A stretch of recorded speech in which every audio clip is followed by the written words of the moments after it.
தீபம் விளக்கேற்றும் எண்ணெய் வழங்கும் திருக்கார்த்திகை ஸ்பெஷல் திருவண்ணாமலை திருத்தலங்கள். தீபம் விளக்கேற்றும் எண்ணெய் ஒரு தெய்வீக அனுபவம்.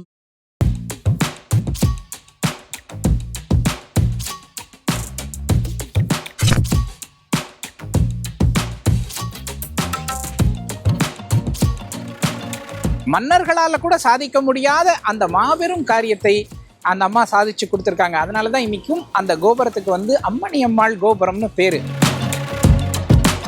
நிறைய பேருக்கு இந்த உடல் ரீதியான பிரச்சனை, மன ரீதியான பிரச்சனை, குடும்பத்துல பிரச்சனை. திருவண்ணாமலையில இருக்கிற காலத்துல அவங்க வந்து விபூதி கொடுத்தாங்க அப்படின்னு சொன்னா எப்பேற்பட்ட வியாதியானாலும் தீர்ந்து விடும் அப்படின்னு சொல்றாங்க. இந்த தலத்துல வந்து நீங்க உட்கார்ந்து நீங்க சுவாமி கும்பிட்டாலே, தியானம் பண்ணினாலே உங்களுடைய முற்பிறவி வினைகள் எல்லாம் விலகும் அப்படின்னு சொல்றாங்க. இந்த தலத்துல ஒரு பிரார்த்தனை ஒண்ணு இருக்குங்க. அந்த பிரார்த்தனையை எல்லோரும் கண்டிப்பாக வருகிறவர்கள் முயற்சி செய்து பாருங்க. அரச இலை. சக்தி விகடன் நேயர்களுக்கு அன்பு வணக்கம். தீப நகரமான திருவண்ணாமலையில நாம இப்ப இங்க இருக்கோம். இங்க இருக்கக்கூடிய முக்கியமாக நாம தவறவிடக்கூடாத ஆலயங்களை தரிசனம் பண்ணிக்கிட்டு இருக்கோம். அப்படி நாம தரிசிக்க வேண்டிய ஒரு முக்கியமான தலம் தான் இங்க அம்மணி அம்மாள் கோவில் அப்படின்னு இருக்கு. அம்மணி அம்மாளோட ஜீவ சமாதி இருக்கக்கூடிய தலம். கிரிவல பாதையில நீங்க ஈசான்ய லிங்கம் வந்தீங்கன்னா ஈசான்ய லிங்கத்துக்கு அப்படியே நேர் எதிராக அம்மாவோட ஜீவ சமாதி அமைஞ்சிருக்கு. அம்மாவை பத்தி சொல்லணும் அப்படின்னு சொன்னா, எவ்வளவு காலம் அண்ணாமலையார் கோவில் இருக்கிறதோ அது வரைக்கும் அம்மாவுடைய பேரும் புகழும் நிலைத்திருக்கும். ஏன்னா அப்படிப்பட்ட ஒரு அற்புதமான காரியத்தை அந்த அம்மா செய்திருக்கிறாங்க. அண்ணாமலையார் கோவிலினுடைய வடக்கு கோபுரம், அந்த கோபுரம் பல காலமாக வந்து மொட்டை கோபுரமாகவே இருந்தது. அந்த கோபுரத்தை தன்னுடைய சொந்த முயற்சியை எடுத்து பல வகையிலும் நிதி திரட்டி மன்னர்களால கூட சாதிக்க முடியாத அந்த மாபெரும் காரியத்தை அந்த அம்மா சாதிச்சு கொடுத்துருக்காங்க. அதனாலதான் இன்னைக்கும் அந்த கோபுரத்துக்கு வந்து அம்மணி அம்மாள் கோபுரம்னு பேரு. 171 அடி இருக்கக்கூடிய அந்த 4 கோபுரங்கள்ல 2வது உயரமான கோபுரமாக திகழக்கூடியது அம்மணி அம்மாள் கோபுரம் தான். இவங்க யாரு, இவங்களுடைய சக்தி என்ன, இவங்க சித்தர்களுள் ஒருவராக போற்றப்படுவது எப்படி, இது எல்லா விஷயங்களையுமே நாம தெரிஞ்சுக்கலாம். வாங்க முதல்ல அந்த கோயிலுக்குள்ள போனா நம்ம தரிசனம் பண்ணலாம். அப்படியே அம்மாவுடைய மகிமைகளையும் நாம தெரிஞ்சுப்போம். திருவண்ணாமலைக்கு பக்கத்துல இருக்கக்கூடிய செங்கத்துல இருந்து கொஞ்சம் தொலைவில் இருக்கக்கூடிய சின்ன சமுத்திரம் தான் அம்மாவுடைய சொந்த ஊர். அந்த ஊர்ல 1735ஆம் ஆண்டு அம்மா பிறக்கிறாங்க. அவங்க சின்ன வயதுல இருந்தே அண்ணாமலையார் மேல அவ்வளவு பக்தி. உறங்கும் போதும், விழித்திருக்கும் போதும், சாப்பிடும் போதும், நடக்கும் போதும், ஓடும் போதும் அவங்க அண்ணாமலையார் பேரையே சொல்லிட்டு இருக்காங்க. அப்போ அவங்க அப்பா அம்மாக்கெல்லாம் ஒரே கவலை, இந்த பிள்ளை என்னடா நான் சின்ன பிள்ளை மாதிரி இருக்க மாட்டேங்குது, வளர்ற பிள்ளைங்க விளையாடுற மாதிரி விளையாட மாட்டேங்குது, எப்போ பாரு அண்ணாமலையார் அண்ணாமலையார் அப்படியே சொல்லிட்டு இருக்காங்களே அப்படிங்கிற ஒரு எண்ணத்துல அவங்க வந்து சரி இந்த பிள்ளைக்கு உரிய வயது வந்தால் உடனே திருமணம் செய்து வச்சிடணும் அப்படின்னு ஒரு முடிவுக்கு வந்துட்டாங்க. அப்போ ஒரு கட்டத்தில் அவங்களுக்கு சின்ன குழந்தை கொஞ்சம் பெரிய பொண்ணு ஆன உடனேயே அதுக்கு திருமணம் செய்து வச்சிடணும் அப்படின்னு முடிவு செய்கிறப்போ அதை அம்மணி அம்மாள் எதிர்த்திருக்கிறாங்க. எதிர்த்துட்டு இந்த உடலானது அண்ணாமலையாரை தான் சேரணும், வேற யாருக்குமே சொந்தம் இல்லை அப்படின்னு சொல்லிட்டு அவங்க ஊரில் இருக்கக்கூடிய கோமுட்டி குளம் அப்படிங்கிற குளத்துல போய் விழுந்துட்டாங்க. ஊர் மக்கள்லாம் அலறி போய் ஓடி வந்திருக்காங்க. ஓடி வந்து அங்கே குளத்துக்குள்ள இறங்கி தேடுறாங்க. எங்க விழுந்த அந்த குழந்தை எங்க அப்படின்னு சொல்லி தேடிக்கிட்டே இருக்கிறாங்க. ஆனா கிடைக்கவே இல்லை. சரி, குளத்துக்குள்ள விழுந்த குழந்தை என்ன ஆயிருந்தாலும் குளத்துல தானே இருக்கணும். ஆனா குளத்துக்குள்ள இல்லவே இல்லை. அவங்க சல்லடை போட்டும் கிடைக்கவே இல்லை. சரி, எங்கேயோ மாயமா மறைஞ்சிட்டாங்க அப்படின்னு நினைச்சிட்டு இருக்கிறப்போ 3 நாட்கள் கழித்து அம்மா அதே குளத்துல இருந்து எழுந்து வராங்க. எப்படி வந்து ஒரு மலர்ந்த முகத்தோடு அவங்க வந்து விழுந்தாங்களோ அதே மாதிரியே மலர்ந்த முகத்தோடு எழுந்து வராங்க. அதை பார்த்த உடனே தான் ஊர் மக்களுக்கும் புரிந்தது, பெற்றோருக்கும் புரிந்தது, அம்மணி அம்மாள் சாதாரண குழந்தை இல்லை. அவங்க பிறந்திருக்கிறது சிவனை அடைவதற்காக, சிவலீலை செய்வதற்காக. அவங்ககிட்ட நிறைய சித்துகள் இருக்கு, அவங்க ஒரு சித்தர் பரம்பரையை சேர்ந்தவர்கள் அப்படின்னு தெரிஞ்சுக்கிறாங்க. அதுக்கப்புறம் அம்மா வந்து இங்கே திருவண்ணாமலையிலேயே தங்கி பல்வேறு சித்துகளை செய்தாங்கன்னு சொன்னாங்க. திருவண்ணாமலையில் இருக்கிற காலத்துல அவங்க வந்து விபூதி கொடுத்தாங்க அப்படின்னு சொன்னா எப்பேற்பட்ட வியாதியானாலும் தீர்ந்து விடும் அப்படின்னு சொல்றாங்க. அந்த அளவுக்கு வந்து அற்புதமான சக்திகளோட திகழ்ந்தவங்க அம்மணி அம்மாள். ஈசானிய லிங்கத்துக்கு எதிர்ப்புறமே வந்து ஜீவசமாதி அடைந்தார்கள். இன்னைக்கும் இந்த இடத்துல கடுமையான ஒரு வைப்ரேஷனை நீங்க உணர முடியும். நீங்கள்லாம் வந்து சித்தர்கள் மேல ஆர்வம் இருக்கிறவங்களாக இருந்தா கண்டிப்பாக இந்த தலத்துக்கு வரணும். இந்த தலத்துல வந்து நீங்க உட்கார்ந்து நீங்க சுவாமி கும்பிட்டாலே, தியானம் பண்ணினாலே உங்களுடைய முற்பிறவி வினைகள் எல்லாம் விலகும் அப்படின்னு சொல்றாங்க. அம்மாவோட சித்துகளுக்கு வந்து ஒரு உதாரணமும் நம்ம சொல்லணும் அப்படின்னா, அம்மா நிகழ்த்தின ஒரு அற்புதமான ஒரு உதாரணம் ஒன்று இருக்கு. அம்மா வந்து கோவில் கட்டினாங்க, கோவில்ல வந்து கோபுரம் கட்டினாங்க, 171 அடிக்கு கட்டினாங்க அப்படின்னு எல்லாம் நம்ம சொன்னோம் இல்லையா? அது எல்லாமே இந்த உள்ளூர்ல இருக்கக்கூடிய வியாபாரிகள்கிட்டையும் பொதுமக்கள்கிட்டையும் பணம் வசூல் பண்ணி தான் கட்டினாங்க. ஒரு கட்டத்துக்கு மேல அதுக்கு நிறைய நிதி தேவைப்பட்டது. கோபுரம் கட்டுறதுங்கிறது விளையாட்டு காரியம் இல்லை, நிறைய நிதி தேவைப்பட்டது. அதனால அவங்க மைசூர் மகாராஜாவை பார்க்கலாம் அப்படின்னு முடிவு பண்ணாங்க. மைசூர் அரண்மனைக்கும் போயிட்டாங்க. ஆனா அம்மா இருந்த கோலத்தை பார்த்த உடனே அங்க இருக்கக்கூடிய காவலாளி நிப்பாட்டிட்டான். உள்ளெல்லாம் போகக்கூடாது. ஏன்னா அம்மா பார்த்தீங்கன்னா வந்து ஜடாமுடியோட இருக்கிறாங்க, காவி தரிச்சிருக்கிறாங்க, திருநீர் பூசி இருக்கிறாங்க, யாரோ ஒரு துறவி இல்லை யாரோ ஒரு பிச்சைக்காரன் அப்படிங்கிற மாதிரி அவன் நினைச்சிட்டா எங்கேயும் போகக்கூடாது, இங்கேயே உட்காருன்ட்டாங்க. அம்மா எவ்வளவோ சொன்னாங்க, நான் போய் மன்னரை பார்க்கணும், என்னை விடுங்க அப்படின்னு சொல்றாங்க. ஆனா அந்த காவலாளி கேட்கல. ஆனா அம்மா வந்து சித்துக்கள் கைவர பெற்றவர் இல்லையா? அதனால அம்மாவுக்கு இருந்த சக்தியால என்ன பண்ணாங்க, சித்தர்கள் எல்லாம் ஒரே சமயத்துல பல இடங்கள்ல இருக்கக்கூடிய அற்புதமான ஒரு சக்திகள் அவங்களுக்கு கைவர பெற்றிருக்கும்.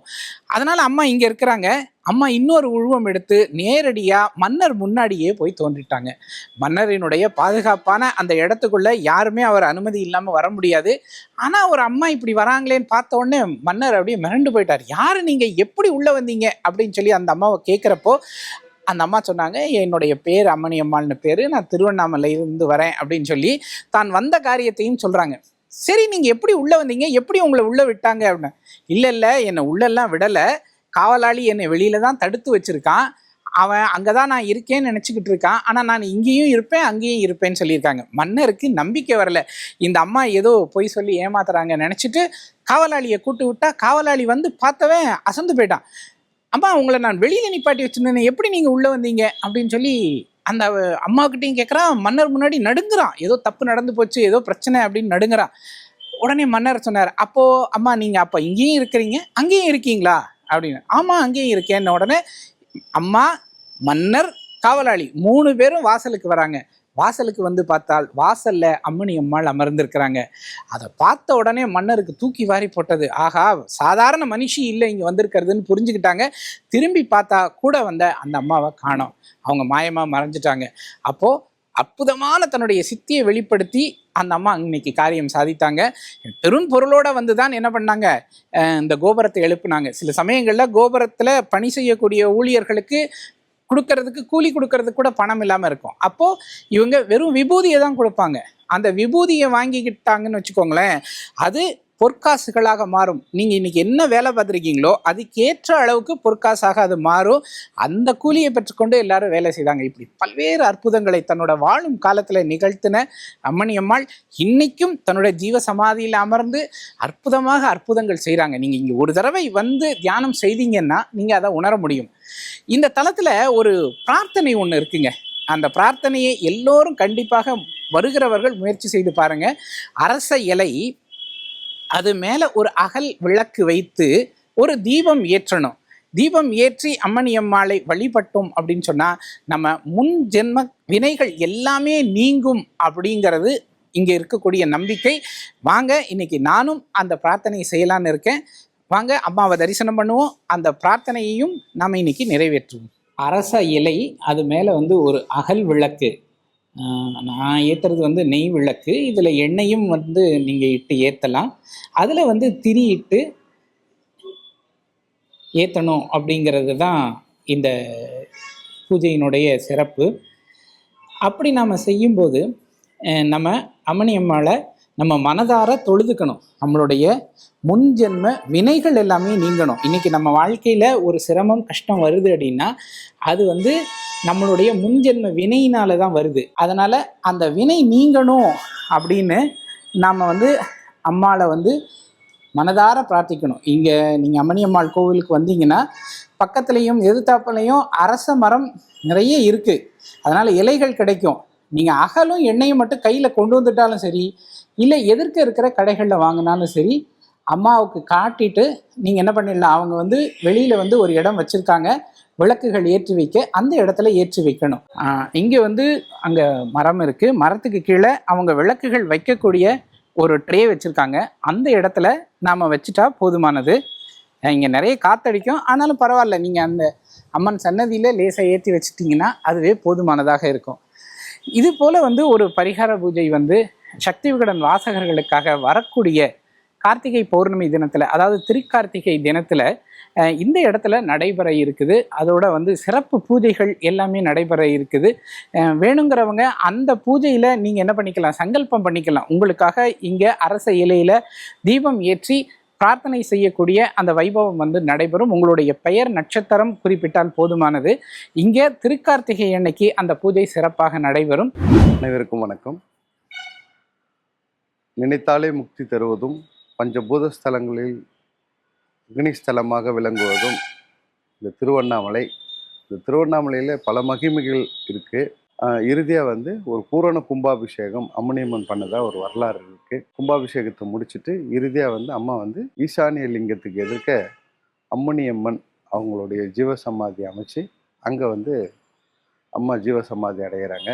அப்படியே அந்த அடையும் போது கருவறையில் போய் அப்படியே மறைஞ்சிடுறாங்க. தைப்பூச நாளில் அம்மா ஜீவமுக்தி அடைஞ்சிருக்காங்க.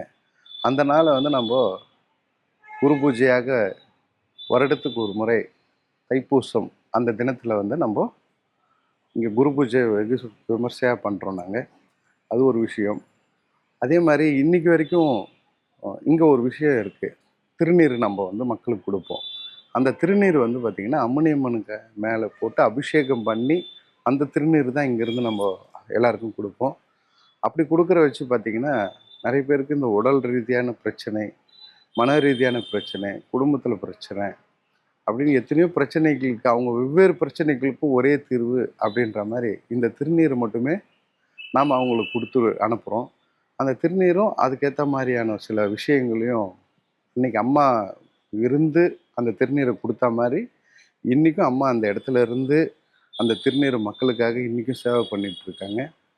அது மாதிரி இன்றைக்கி எத்தனையோ பேர் அந்த மாதிரியான ஒரு பலனை அனுபவிச்சுட்டு இருக்காங்க. இங்கே அம்மணியம்மன் சன்னதியில் வைக்கக்கூடிய எல்லா வேண்டுதல்களும் கட்டாயம் நிறைவேறும் அப்படிங்கிறது நம்பிக்கை. ஏன்னா சித்தர்களாக இருக்கிறவங்களையும் ஜீவசமாதி அடைந்தவர்கள் எல்லா வரங்களையும் தரக்கூடிய கற்பக தருவாக திகழ்வார்கள் அப்படிங்கிறது தான் நம்மளுடைய மரபுல நம்பிக்கை. அம்மணியம்மன் சன்னதியில் அப்படி பல அற்புதங்கள் நடக்குது. நீங்களும் இங்கே வாங்க, வாய்ப்பிருப்பவர்கள் இங்கே அதே போல் அரச இலையில் விளக்கேற்றி வழிபாடு செய்யுங்க. அம்மனுடைய அருள் அனைவருக்கும் பரிபூர்ணமாக இருக்கும். நன்றி. தீபம் விளக்கேற்றும் எண்ணெய் வழங்கும் திருக்கார்த்திகை ஸ்பெஷல் திருவண்ணாமலை திருத்தலங்கள். தீபம் விளக்கேற்றும் எண்ணெய் ஒரு தெய்வீக அனுபவம். சக்தி விகடனின் வீடியோக்களை தொடர்ந்து காண இந்த சேனலை சப்ஸ்கிரைப் செய்யுங்கள். வீடியோ குறித்த தகவலை உடனுக்குடன் அறிய பெல் ஐகானை கிளிக் செய்யுங்கள். வீடியோக்களை உங்கள் நண்பர்களுக்கும் உறவுகளுக்கும் பகிர்ந்து கொள்ளுங்கள். என்றென்றும் இறைப்பணியில் உங்களோட சக்தி விகடன்.